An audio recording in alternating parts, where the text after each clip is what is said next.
ரஜினிகாந்த் நடிப்பில் வெளியான லிங்கா திரைப்படத்தால் நஷ்டம் ஏற்பட்டதாக விநியோகஸ்தர்கள் எழுப்பிய பிரச்சினை முடிவுக்கு வந்துள்ளதாக தமிழ் திரைப்பட தயாரிப்பாளர்கள் சங்கம் அறிவித்துள்ளது. கே.எஸ். ரவிக்குமார் இயக்கத்தில் ரஜினிகாந்த், சோனாக்ஷி சின்ஹா மற்றும் அனுஷ்கா நடித்த லிங்கா திரைப்படம் கடந்த ஆண்டு டிசம்பர் 12ஆம் தேதி வெளியானது. வெளியான முதல் வாரத்திலிருந்து இந்த படத்திற்கு எதிரான பிரச்சாரத்தை அதன் விநியோகஸ்தர்கள் சிலர் ஆரம்பித்தனர். இந்த படத்தால் தங்களுக்கு பெரிய அளவில் நஷ்டம் ஏற்பட்டுள்ளதாக கூறி பிச்சை எடுக்கும் போராட்டம் அறிவித்தனர்.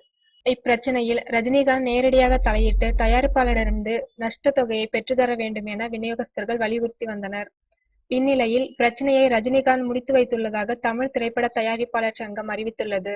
இது தொடர்பாக சங்க தலைவர் கலைப்புலி எஸ். தானு வெளியிட்ட அறிக்கையில், ஒரு பெரிய தொகையை இழப்பீடாக கொடுத்து லிங்கா திரைப்படம் தொடர்பான பிரச்சனைக்கு சூப்பர் ஸ்டார் ரஜினிகாந்த் முற்றுப்புள்ளி வைத்துள்ளார். இந்த தகவலை 10 நாட்களுக்கு முன்பே லிங்கா படத்தின் தயாரிப்பாளர் ராக்லைன் வெங்கடேஷ் மூலம் எங்களுக்கு தெரிவித்து விட்டார். அந்த தொகையும் வந்துவிட்டது. இப்போது எங்களிடம்தான் உள்ளது. இந்த தொகையை விநியோகஸ்தர்கள், திரையரங்கு உரிமையாளர்கள் பிரித்துக் கொள்வதில்தான் பிரச்சனை ஏற்பட்டுள்ளது. எனவே இனி இந்த பிரச்சனைக்கும் ரஜினிகாந்திற்கும் எந்த தொடர்பும் இல்லை என்றும், பிரச்சனையை சுமூகமாக தீர்த்து வைத்த சூப்பர் ஸ்டார் ரஜினி அவர்களுக்கு தமிழ் திரையுலகின் சார்பில் நன்றியை தெரிவித்துக் கொள்கிறோம் என்றும் அந்த அறிக்கையில் கூறப்பட்டுள்ளது.